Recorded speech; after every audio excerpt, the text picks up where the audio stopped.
السلام عليكم ورحمة الله وبركاته. ازيكم يا حبايبي؟ عاملين ايه؟ صلوا على النبي يا جماعة. واحدة بعتالي بتقول ان هي هتتجوز في عيلة. هي حماتها عندها ولدين بس، فالكبير بقاله 5 سنين متجوز، وربنا ما كرموش بالخلفة. فبتقول نزلت مراته تقعد معاها وخطيبها وضب الشقة وهم قعدوا فيها. بتقول اول ما اتجوزت ربنا كرمني وحملت وجبت ولد، وانا اصلا شغاله بشتغل يعني موظفه، فكل يوم بنزل اديهم الولد وانا راجعه اخده. فبتقول ابني ده عنده 10 شهور.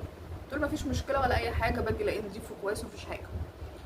ففي يوم جيت من بره من شغلي، بقول لها ايه ده البيت هادي يعني في ايه؟ بقول لها حماتي البيت هادي قوي كده ليه، في ايه؟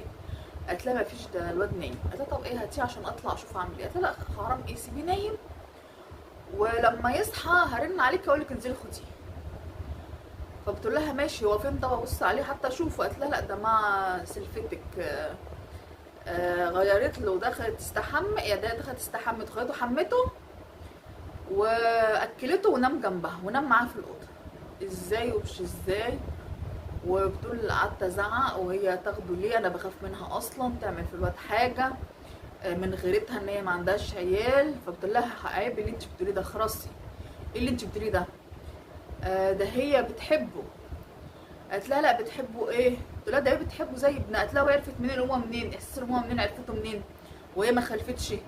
الاحساس يعني جالها منين؟ فبتقول حماتي شايفه سلفتي ورايا وعماله تقول لي خلاص اسكتي خلاص اسكتي خلاص اسكتي. واطلعي يلا اطلعي، ولما الواد يصحى هندهلك. فبتقول بتدور لقيتها سلفتي ورايا عماله تعيط وحماتي عماله تدادي فيها وكده.